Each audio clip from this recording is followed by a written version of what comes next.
Les premières règles. Tu ne manges pas ma puce? Non, j'ai un peu mal au ventre. Ah, t'as sûrement chopé la gastro. Non, c'est pas comme une gastro. J'ai mal en bas du ventre. Ça a commencé par un simple mal de ventre. On va attendre un petit peu. Puis quelques temps après... Bonne nuit, maman. Bonne nuit, chérie. J'ai encore mal au ventre. C'est quoi cette tache marron? Ouais, meuf, attends, je te fais une vidéo du coup là. En fait, tu vois, j'avais mal au ventre toute la soirée. Et là, je suis allée aux toilettes et dans ma culotte, il y a une tache marron. On est d'accord que, genre, c'est pas mes règles. C'est pas marron les règles, on est d'accord. Ouais, mais... Oh, mais arrête, ça me gêne trop d'en parler à ma mère. Je suis trop gênée, comment je fais? L'occasion se présenta plus vite que ce que je pensais. Oh, merde! Elena, ça va? Oh non! Je suis là. T'as tes règles, c'est ça? Oui, c'est bon, c'est ça. Mais s'il te plaît, maman, ne me fais pas de commentaires, c'est déjà gênant comme ça, donc s'il te plaît. Oh, ma petite fille est en train de devenir une femme. Oh non, maman, s'il te plaît, là. Oh, je suis une femme, moi aussi. Allez, viens, je vais t'expliquer quelques petits trucs. Bon, Elena, t'es d'une lenteur aujourd'hui, qu'est-ce qu'il y a? J'avoue, là, t'es archi lente. Oui, bah, j'ai mal au ventre, vous pouvez attendre 2 secondes, c'est bon, vous avez pas le feu au cul. Ça va pas, détends-toi, là, t'as tes règles ou quoi? Ah ouais, ça doit être ça. C'est pas ça.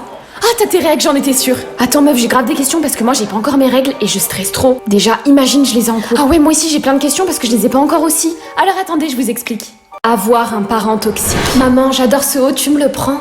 Ça ne te va pas du tout, c'est moche. Je suis désolée, mais ça ne met pas du tout ta silhouette en valeur. T'es super maigre et en plus, t'as pas de forme. Allez, pose ça, tu te fais du mal. Alors, mademoiselle, est-ce que tout allait bien? Non, pas du tout, ça ne lui va pas du tout, donc on va le reposer. Marina, est-ce que tu peux venir faire la vaisselle, s'il te plaît? Tu as oublié de la faire. Tu ne m'ignores pas quand je te parle. Marina! Qu'est-ce que t'as encore à pleurer? Rien. Bon, Marina, crache le morceau là, c'est bon. C'est moqué de moi à l'école parce que je suis trop timide. C'est tout? Voyons, c'est pas la fin du monde, Marina. Et puis c'est vrai que t'es bizarre. Tu réussiras jamais à te faire d'amis si tu restes coincée comme ça. Tu vois, c'est pour ça que je te dis jamais rien. Ne refoule pas ta colère sur moi, d'accord? Petite égoïste, va! Maman, ça va? Dégage-toi, tout est de ta faute! J'aurais dû avorter, quelle erreur! Ton beau-père m'a quitté, et je suis sûre que c'est à cause de toi. T'es tellement coincée, tu faisais aucun effort avec lui. Je te déteste. Qu'est-ce que t'as dit? Reviens par là. Voilà le jour où elle était allée trop loin. Ouvre cette porte, Marina! T'es vraiment qu'une petite capricieuse et pourri gâtée en plus. Qu'est-ce que tu fais là? Qu'est-ce que tu fais avec cette valise? Je vais chez papa parce que t'es invivable. Après tout ce que j'ai fait pour toi? Petite peste, ce que t'as fait pour moi? Excuse-moi, mais à part détruire mon mental et ma confiance en moi, je vois pas trop. T'as aucune reconnaissance. À force de traiter les gens comme des objets. Maintenant, elle était seule. Famille recomposée. Coucou maman, je suis rentrée. Bonjour. Coucou ma puce, ça va? C'est qui tout ça? Tu connais Daniel, il travaillait avec moi avant. Et voici sa fille, Maddy. Ok, on mange quoi ce soir? Assieds-toi. Et ce soir, c'est gratin de courgettes et salade de tomates. Bah, tu fais pas de viande? Ma fille ne mange pas de viande. Ah, ok. Pas de souci. Quoi? On va déménager? Mais papa, t'avais dit que j'allais avoir ma chambre pour moi. Attends, on va dormir dans la même chambre? Oh, ça va, arrête ton caprice, on n'a pas le choix. Ici, c'est trop cher. En même temps, Daniel se dort dessus. Il a qu'à trouver un travail. Maë, et parle pas comme ça de mon père. Franchement, Maë, tu vas trop loin, là. Ma vie était en train de changer. Je te laisse, ma puce. Bisous. Bisous, papa. Maman, je viens de raccrocher avec papa. En fait, tu m'as menti, tu l'as quitté pour être avec Daniel. Écoute, avec ton père, ça n'allait plus. Et Daniel est apparu juste après, ça n'a rien à voir. Je te déteste! À cause de toi, je suis plus dans ma maison, j'ai plus de père et j'ai même plus d'amis parce qu'on a déménagé. T'as besoin de discuter? Tu sais, moi aussi, j'ai du mal à vivre cette situation. Et en plus, j'ai un beau-père qui est très sévère avec moi. Et tu sais, je mange pas de viande, mais regarde, j'ai pris des chocolats. Merci. Au moins, on s'entend là-dessus. Qui n'aime pas le chocolat, sérieux? Que les gens bizarres, genre ton beau-père. Ah ouais, à coup sûr. Ma vie avait changé, oui. Mais au moins, j'avais des choses à partager avec quelqu'un. Ma nouvelle sœur. L'amour non réciproque. Donc Thomas te plaît, c'est ça? Oui, et comme tu le connais, je me suis dit que je pourrais t'aider. Y a pas de souci, meuf. T'inquiète, je vais gérer. C'est trop gentil, bah merci beaucoup. Thomas, tu sais pas quoi? Vas-y, dis. Chloé a un crush sur toi. Quoi? L'intello de la classe, là? Justement, ça pourrait t'aider pour tes notes, tu crois pas? Tu penses que c'est ça? Je sais pas, j'ai pas réalisé. Je veux du silence, là, vous êtes en plein DS. On rentre ensemble ce soir? Ah, désolée ma beauté, je rentre déjà avec Amy. Ah, d'accord, pas de souci. Amy, alors t'as discuté avec lui? Oui, Et je crois que tu lui plais vraiment beaucoup. Ok, je crois aussi que je lui plais. Il m'a appelé ma beauté et puis il a aussi dit que ma robe était jolie. Tu devrais aller lui dire ce que tu ressens. Ok, je me lance aujourd'hui. J'ai vraiment très très hâte. Thomas.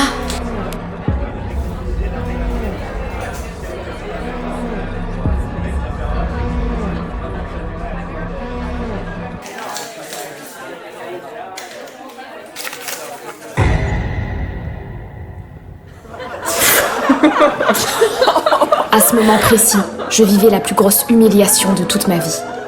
Mais ma vengeance allait être terrible. L'amour rend aveugle.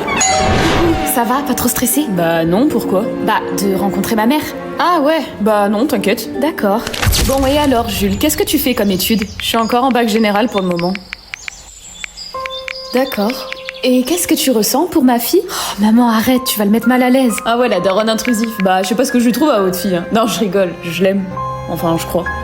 Angélique, tu viens? J'ai besoin d'aide dans la cuisine. Oui, j'arrive. T'avais besoin d'aide pourquoi, maman? Bon, écoute, je le sens pas, ton nouveau copain. J'ai l'impression qu'il s'en fout de tout. Il parle à peine, il est sur son téléphone. T'as vu ce qu'il répond quand je lui demande ce qu'il ressent pour toi? Écoute, maman, tu te trompes. Il est peut-être pas démonstratif, mais c'est vraiment quelqu'un de bien. Fais attention, Angélique, l'amour peut rendre aveugle. Oui, t'inquiète pas, et laisse-lui une chance, s'il te plaît. Jules?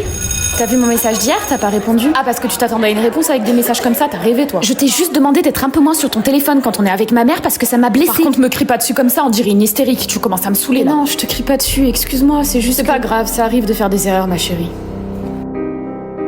J'ai peur que Jules me quitte ces temps-ci. Ah, mais je t'ai toujours dit, meuf, Jules, il t'aime pas, t'es aveuglée. Au début, il me donnait plein d'amour, on était tout le temps ensemble, et maintenant plus rien. J'ai peut-être fait quelque chose de mal. Ah ouais, bah c'est la vie, écoute, je vais le voir ce soir, mais il est au centre-ville avec le groupe.